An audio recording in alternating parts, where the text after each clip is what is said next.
that I made to make the change in my life was to throw my hands up and ask God to take over. That's really the only conscious decision.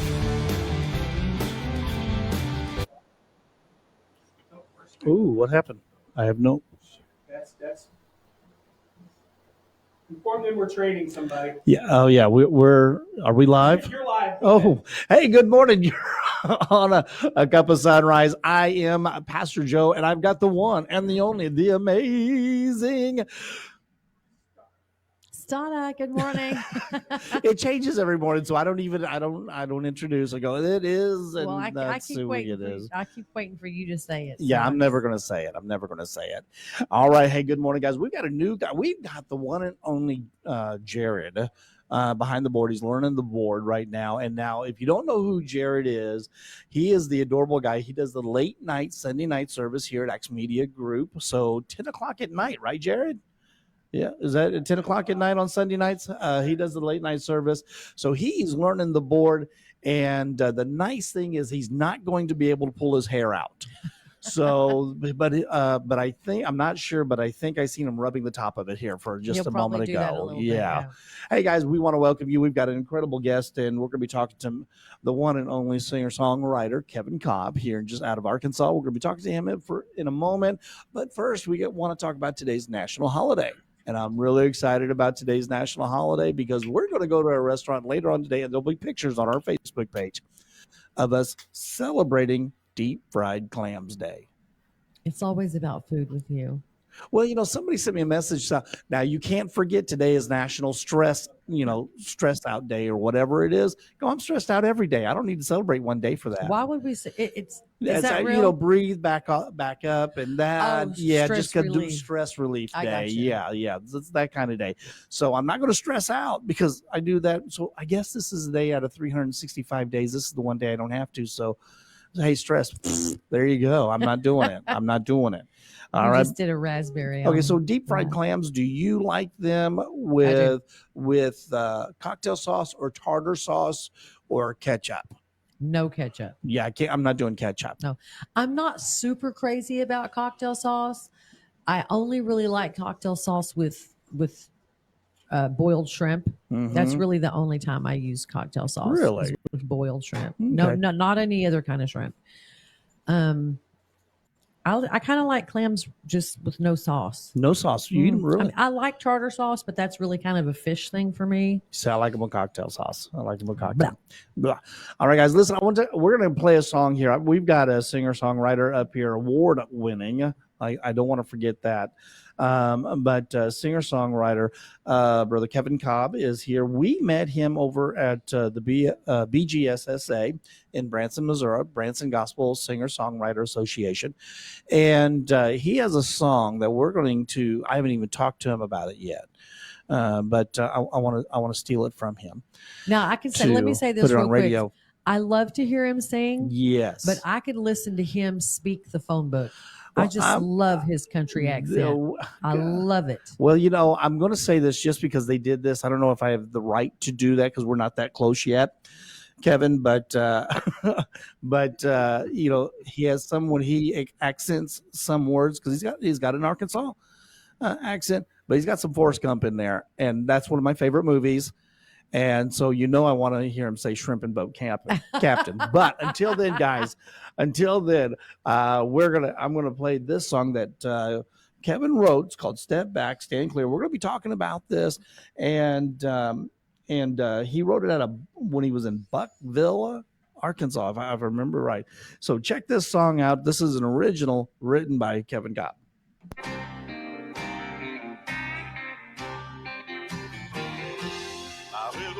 Church has a tradition known as Decoration Day. It's the day that we have a special church service in the month of May. Did you ever go to Decoration Day at your church? We go to the church cemetery, and after we weed eat, mow, and rake, we put new flowers on every headstone in that sacred place. Sing it, Kevin. Sing it, buddy. Yeah. As the preacher put flowers on his daddy's headstone last Decoration Day. He said we need a word of warning that we can place by every grave. It says, please remember, since the coming of the Lord is near. If you hear a trumpet sound, step back and stand clear. Yeah, I like that. Yeah. I like that. If you hear the trumpet sound, step back and stand clear. Ooh, we got some brass in there. They're coming up out of here. So when the trumpet sound on that glorious day, the last place you want to be standing is on a grave. For the graves will all burst open when the saints all leave for home. And the mausoleums will crumble like the walls of Jericho. Come on. So please remember, since the coming of the Lord is near, if you hear a trumpet sound, step back and stand clear. And we need a big sign by the cemetery gate to warn those who are not saved. They will not rise up in here with the believers that remain. So they better be ready to run and to find a safe place to hide as tombstones tumble, mausoleums crumble, and the dirt begins to fly. If you hear a trumpet sound, step back and stand clear. For the dead in Christ are coming up out of here. So when the trumpet sounds on that glorious day, That's a song you need to turn up and listen I to. like it. I'll be standing on a grave. For the graves will all burst open when the saints all leave for home. And the mausoleums will crumble like the walls of Jericho. So please remember, since the coming of the Lord is near, if you hear a trumpet sound, step back and stand clear. Come on now. Come on. If you hear a trumpet sound, step back and stand. If you hear a trumpet sound, step back and stand clear.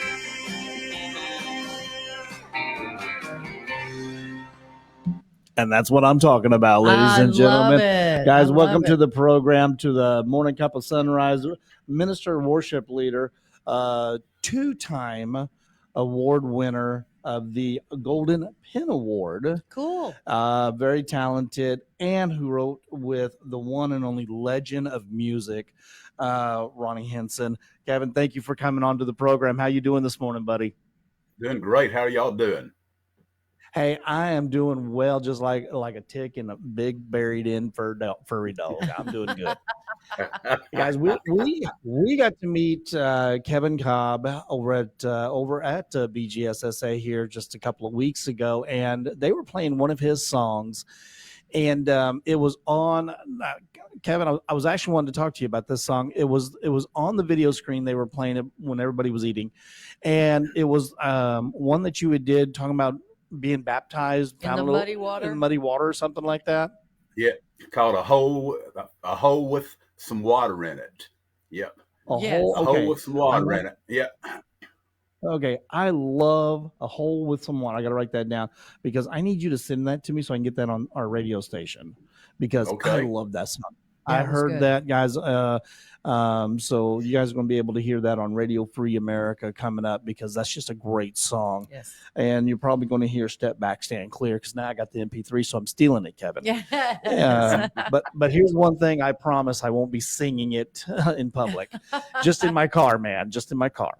All right. But Now you've been around the music business for some years as a writer. So this particular song, Step Back, Stand Clear, has been like what 20 some years ago when you originally started writing this song. Yes, at least that around 2000, someplace in there. And got the idea when I was about 20 some odd years. So that'd be 40 something years ago when I went to the Decoration Day services that gave me the idea.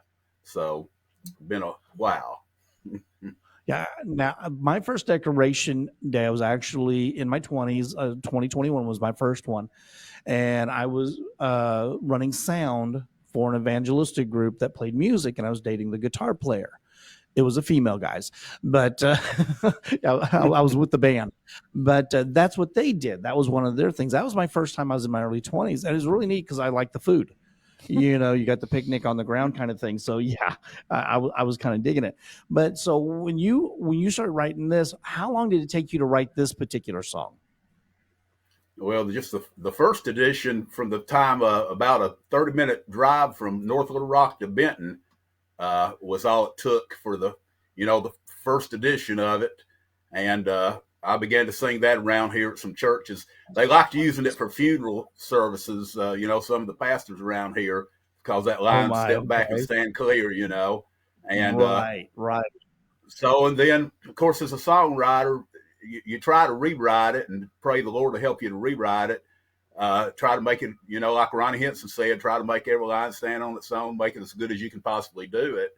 And but before I had a chance to release it to radio after I met Sherry, like I said, I took it to Roger King. He's a great songwriter down here, bluegrass and country. And I took it to him, and we did some editing on it and work on it too before I, finally got it to the place where I said, well, I think that'll be good enough to go ahead and record it. But yeah, been like 20-some years ago, though, since I first had the idea. So it's been a bluegrass version, a rock and roll version. Yeah. See, I've had all of them. I got to hear the rock and roll version now, Yes. man. But here's one of the things that I love about songwriting. I am not a songwriter. In fact, I tried my hand at it, and I'm terrible. But here's one of the things that I love. Having that one-on-one with Ronnie Henson would have been amazing to have that experience time with him to write. But what I love is like the song. I can only imagine the guy, the lead singer of Mercy Me. It took him 10 minutes to write that song. And then you have other songs where, like on this one, Kevin, that took 20 some years to write. And it just always amazes me. Or like Gary S. Paxton, who did he didn't write Monster Mash, but he produced it. But he wrote Sensuous Woman, the PTL theme song, et cetera, et cetera. You go into his house, and there's 22 file cabinets full of songs he's written over the years. So now, how did you get into writing? Because if I remember when we were talking, you wanted to write, but then you went into singing. How did writing get involved in writing gospel music? How did you get initiated? I mean, one day you said, hey, I've got these lyrics I want to try to put out as a novice writer. Because how old were you when you wrote your first song? Well, what actually happened, I got in a rock and roll band when I was like 14 or 15 years old, playing the drums. Don't we all? Yeah. And I'd written some songs for the rock and roll band. What the funny thing was, they were kind of religious too, because I was raised in a religious family. But when I finally gave my heart to the Lord, the pastor asked me after that, he knew I wrote some songs in that. He asked me one day, he said, why don't you try to write a call to worship song for me? So Pastor Dennis Tyner, pastor that won me to the Lord, and I did that. And then he just encouraged me. It encouraged me all the time. I've got a service coming up. I need a song that says this, and I'd try to write one. So most encouraging guy I ever knew in my life, because I could call him at 10 o'clock, 11 o'clock at night and say, Dennis, I just wrote a new song. He'd say, come down to the church and sing it for me. And that's awesome. Very cool. And how old were you during all this time? How old were you? I was about 16 years old then. About 16 years old. That's awesome. That's awesome. So when was your first song? So you're at 16, because what are you, about 21 right about now? So yeah, about 67 now. So I'd hit the 67 mark. So writing for 50 years now, what was your first song? What year, if you remember, that an artist recorded your first song? How long did you write before somebody recorded your first song that you wrote? Oh Lord, probably 30 years. And then the 30 first one would years. be Okay. Roger King. Yeah, Roger King recorded one I wrote called "The Rapture Express," and he recorded the Rapture bluegrass version Express. of that. Yes, Okay, yes. the title already intrigues me me. I'm too. not even Me going to too. lie. Okay, so here's my question. So it was, you said, 30, 40 years before you had one. What kept you writing, even though nobody was recording? What kept you writing? What was that thing that says, I can't stop, I got to keep on doing it? Because I'm sure there would have to be frustration coming in here. So Oh yes. what kept you going? So I just need to quit. My songs aren't good. I mean, I can hear this conversation in your head. So what Yes. kept you going? Well, I think songwriting, gospel songs is like a call the Lord puts on your life. And of course, as a pastor, you know how the Holy Spirit just to prompt you that you need to do this, and Sister Stada singing and all that we do is in ministry. Sometimes you don't see great results, right in front of you, and it's just the Holy Spirit keeps prompting you. And I just felt the need. I just had to write, and I call it God's record player, because some of this stuff is like it was written by somebody else, and I'm just sitting down there one day. The pastor says something in the sermon, and like God's record player comes on, and I start hearing the lyrics and music just flowing into my mind. And if I got a pen handy and could write it down real quick, usually I have a song, and which don't mean you don't have to kind of rewrite it later on to try to make it a little bit better. But yeah, that's kind of the way it works. So when you're right about being frustrated, there was a time, oh Lord, been a while back though, that I got so frustrated. I actually one day said, Lord, I think you want me to do something else. So I'm done with this songwriting stuff. So I just took everything I had and chunked it I chunked it in the trash. I threw it in the trash out on the road. And my two girls, Becky and Tori, they went out there and after I put it out there, they went out there and they dug it back out of the trash. And they put it back up and hid it in the house. And so I was cleaning up a room one day. Yeah. I was cleaning up a room one day and I looked up in there and there all them songs are sitting up there, just piles and piles of books and stuff. And I said, how did this get back in? And they said, well, Daddy, you've been writing songs all your life. We knew that you wouldn't want to really throw them away. So, That's anyway. You just had to get over that fit. So what would you tell a songwriter? They're going through the same thing that you went through, because now you've got songs being recorded. You've sat with the Hensons and had an amazing time on that one-to-one. You've recorded some of your own songs, but most of your songs is recorded by other people. Is that correct? Well, so far, Amanda's the only one that has recorded up there in Branson, and Roger King down here. Now he's recorded the Rapture Express, the Rope, and a couple more that that he's recorded. So that he releases gospel albums and country albums. So he's done that down here. But to really break in, to have I hadn't had nothing by the Golden City Quartet or anything, but so me neither, brother. Me neither. Yeah, I told that pastor that day. I said, I'm not getting anywhere, and he said, well, that's what he told me.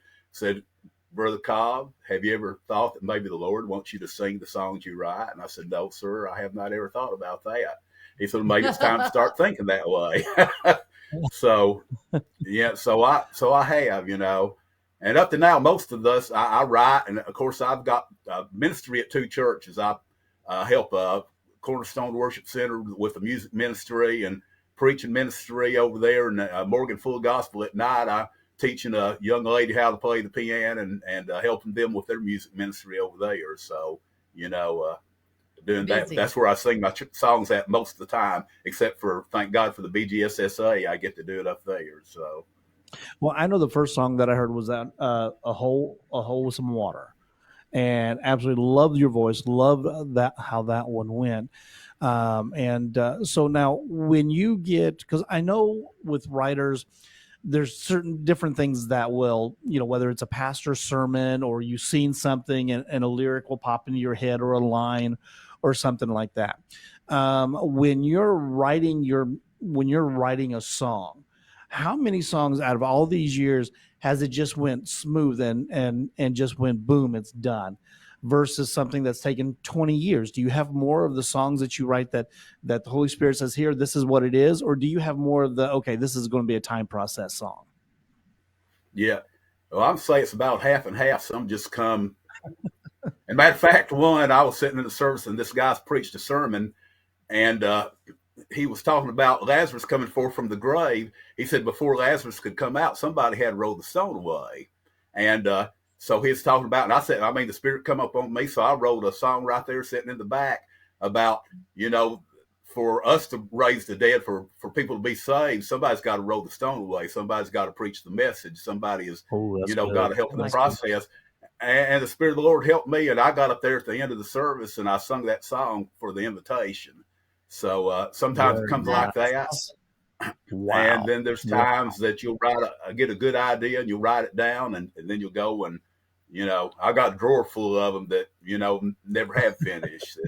It's like the inspiration's gone. You just can't, do anything with it. So it's kind of half and half. I like the ones that come easy. Yeah. Well, of course. Absolutely. Have you had those experiences where you've taken one song and you wrote it out and it never got anywhere, and then you've written maybe a year, 2 years, or whatever the time span is, and wrote part of another song, and then you were able to combine those songs? I have. Yeah. One of that song that I sent last night, didn't know if you wanted to use it. I will worship you for who you are. It was called something else to begin with. And one day I was driving the car, and I said I didn't like the way that it was.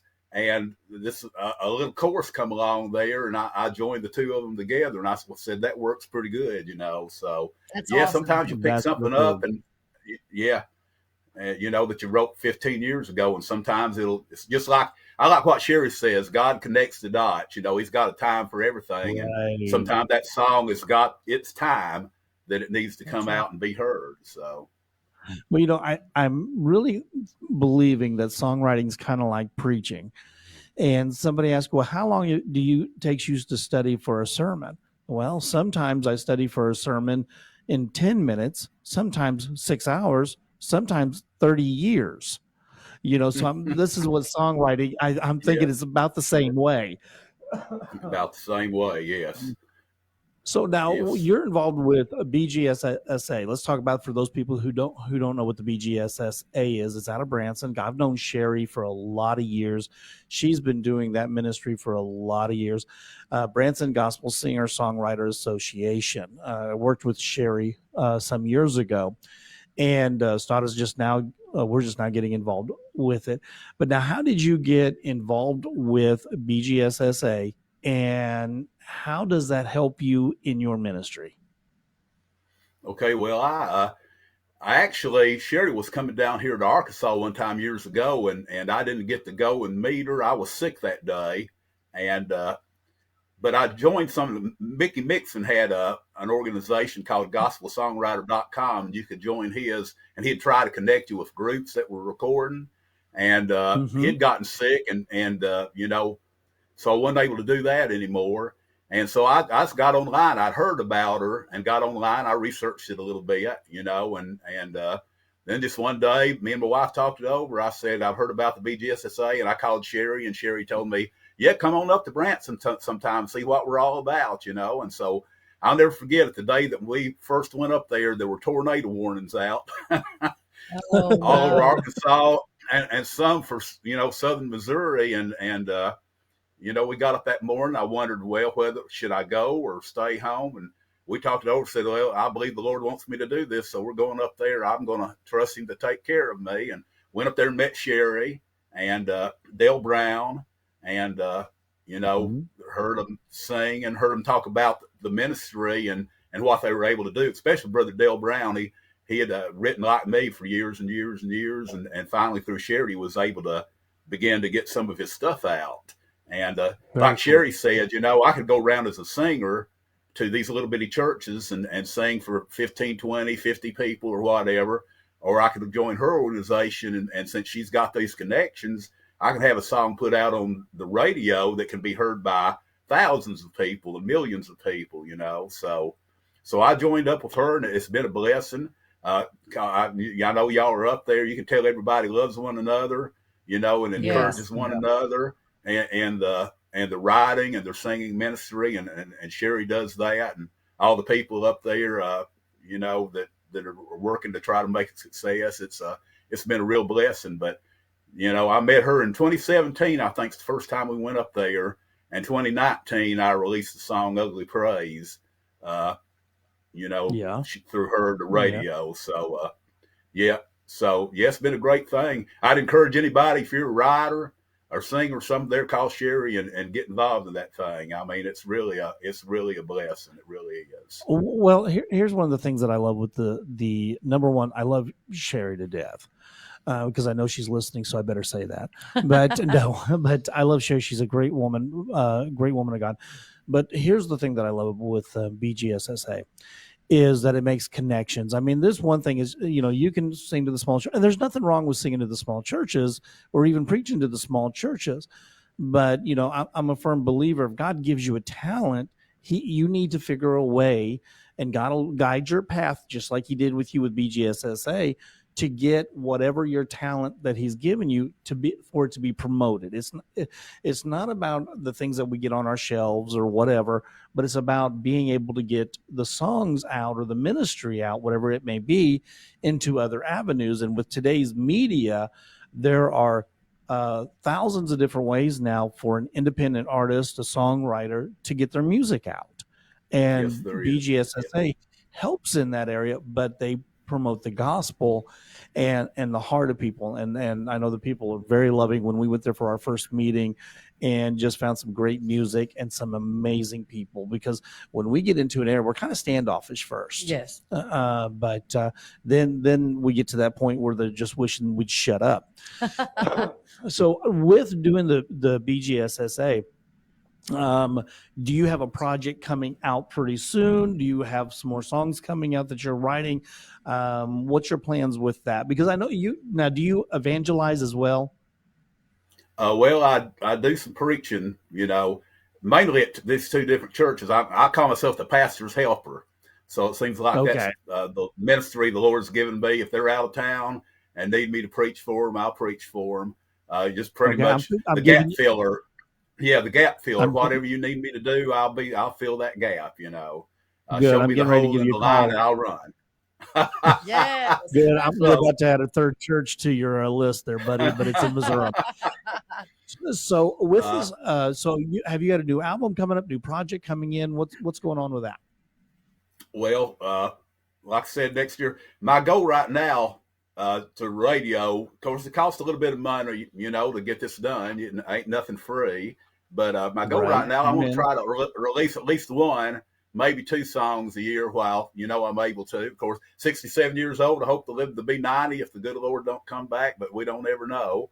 But I've got a song that I wrote after D.K. Brewster passed away called, because he wrote the song "The Best Is Yet to Come." And after that happened, I was going down the road, and like I told Cherry, it's almost like D.K. was in the car with me, and I wrote one that said, it just does not get any better than this, you know, because he's in heaven now. It just, I mean, it's so hopefully I've sent the demo to Sherry, and hopefully when Stefan's kind of cleared his calendar up, we're going to go ahead and get that recorded and done, have Jamie Brewster sing that. So hopefully that's going to be done sometime at the end of this year, coming out the first of next year, you know. So I do have that coming up. And other than that, I just sit around here anytime the Lord gives me an idea, I write. And it might be a song I sing at a church or, you know, or whatever. So now if an artist wanted to get a hold of you, they heard one of your songs or they're interested in a pitch or something like that, how would somebody get a hold of you, contact you to be able to do one of your songs or maybe pitch a song? Yeah. The best way would be Give God Glory Music 365, which is my email address. So, yeah, one big word, Give God Glory Music 365 at Gmail. That'd be the easiest way, the best way. So to get a hold of me. And unfortunately, sometimes I'd put my number out, but I tell people all the time I know I'm old because I said I get 2 calls and they're coming in every day. One's for insurance, Medicare. Yes. The other one, I'm getting called from people that want to sell me life insurance or a funeral policy. So Wait a minute. I'm getting those same calls. This ain't right. Wait a minute. I don't like the way this is going. I don't give my number out, a whole lot. A lot of times I don't answer the phone on account of that. I'll be calling it. This is so-and-so funeral home, or, I called a guy one time about a funeral policy and I hadn't bought it yet. And he calls me all the time. So find out if I'm ready to go ahead and buy the funeral policy. I said, I'm not planning on dying tomorrow. I will get back in contact with you. Yeah. Don't call me. I'll call you. I'll call you. One of those deals. So now we've BGSSA has an event coming up on November 11th, and at 7 p.m. Central Standard Time. Are you going to be at that event? That's located in Branson. I think it's at the Best Yes. Western this time. Best Western, yes. I will not be at that event right now. I'm getting the roof replaced on my house. Tried to get a roofer forever. Tornadoes came through here in Arkansas back about February, and I've been trying for 6 months to get somebody to replace the roof. And finally, I got a roofer to call me back. So I got somebody coming there. Yeah, so I got somebody he going to get knows. the roof replaced. Yeah, he knows if he gets 3 calls that day, one of them's the roofer. Yes. So that's a good thing. That's a good thing. So what advice? I'll be back up in December. In December, okay. What advice would you give to a young person that's wanting to write? Because as we talked earlier about being discouraged and things like that, what advice would you give to somebody who's wanting to write? They're not sure if they have a talent to write. What would you tell that person to find out, even if they have that talent? Well, what Ronnie Henson shared with me was probably some of the best news I ever heard. And first off, write. I mean, if you feel like the Spirit of the Lord is calling you to do that, write. And Ronnie told me just keep writing. This song might not be that good, but keep writing, because he said every song that you write, it's going to get a little better. And, educate yourself a little bit. There's, Lord, you can go online and there's songwriting courses that you can look into, to kind of help you writing. There's a book, I can't remember the name of it, you can get that. It's got rhyming schemes and that, the rhyme words. So there's a lot of help you can get. And then remember, if the Lord's called you, what he told me, he said, if the Lord called you to write, because you're not a songwriter because you got the #1 song in the nation. He said, you're not a songwriter because you got a major publishing deal. He said, you're a songwriter because God called you to do that, and do it for the glory of God, and just keep doing it for the glory of God. And what you do will get better and better and better. Because for a gospel songwriter, you got the influence of the Spirit of the Lord, upon your life too. That's going to help you in your ministry. So, and don't get discouraged. And like you said, there's so many things that you can do nowadays. You can get them online through Facebook. They've got a site called Reverb Nation. You can put them on there. There's a lot of places you can put your songs up and actually have people listen to them. Where 30 years ago, there was nothing. So absolutely. I just tell them write, and don't worry. And don't worry about your song getting stolen. I've had some people that I know that write songs, and I said, what are you going to do with that? Well, I'm afraid to put it out there. Somebody might steal it.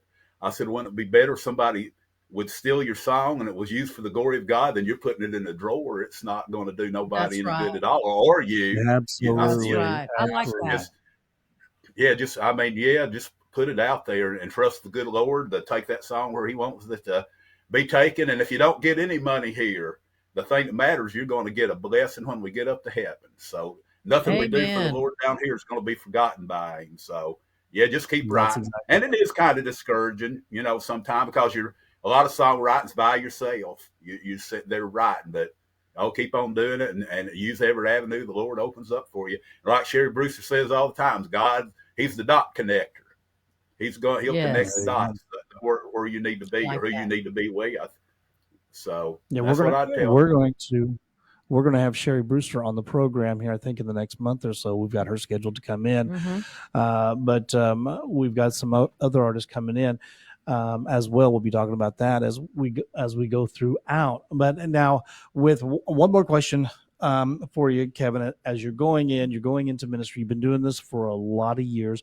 What do you believe in your heart is probably one of the through songwriting, through your gift of songwriting, is probably one of your biggest blessings doing writing music? For me, it's when you sing something and you see the Spirit touch somebody, and they come up to you after that and they say, "God bless my heart. I was going through," and I've had people with the ugly praise song, which is basically about a woman having a cancer diagnosis or a bad diagnosis, and she praises the Lord anyway. So and there's the bridge there talks about you don't have to have a choir robe on, your hair fixed, the perfect voice, that our poetic words to praise God even when things get ugly. We just pray. And I've had them up there and tell me that I went through a bad time, and that helped me, just to keep my mind on God, keep praising Him and trusting Him through the situation. So that's the biggest blessing. To sing a song and see somebody get something out of it, that is a better blessing than all the money in the world. So, amen. I like that. Kevin, what's give us that email again where people can to contact you. They've got a song or maybe a question, or maybe they want to do one of your songs. Okay, I said word, no spaces. Give Glory Music 365 at gmail.com. Give God Glory Music 365 at gmail.com. All right. Guys, get a hold of Brother Kevin. I'm going to tell you what you want. Now, do you go to other churches and sing as well? Haven't done it. We used to have a group with my mother, my sister, and pastor's wife, and my mother's passed away last year with cancer. So hadn't been doing any of that right now. So, mostly just ministering to these two churches. Roger King and I, we have a ministry. We go to 3 nursing homes and again of each month and go in there. And he sings some old country music and some gospel music, We'll do them hymns, and you'll see them people in there. They sing so loud you can't hear yourself sing. I enjoy that. Yes, that's right. Going to that nursing home, going to the Grand Old Opry, going in there and seeing them people enjoy it. There you go. I love it. Brother Kevin, we appreciate you coming on the program, guys. Next Monday at 8 a.m. Central Standard Time right here, you'll be able the roundtable with Pastor Ladina, myself, and Sister Stada. And then the following Wednesday, we have another BGSSA member and the Hills. Now, these guys have been on stage. I've shared the stage with the Spears, with sang with Denny from the Blackwoods here not too long ago. In fact, they were over at the Jim Baker's, I believe, just this week, and singer-songwriters as well. And they are an amazing couple. You definitely want to tune in for next Wednesday. They will be joining us and just having a great time. Don't forget, guys, share this video, send it out. And if something you're looking into music, ministry, songwriting, take the words of a man who's gone through it, who his heart is totally sold out to God for it. Take his words. It's going to be hard. It may be tough. But you know what? The blessings, when people get it, man, it's so well worth it. Listen, This is Pastor Joe and Stada. And we are out of here for the day. God bless you guys. Have a great day. And go eat some fried clams. Be safe.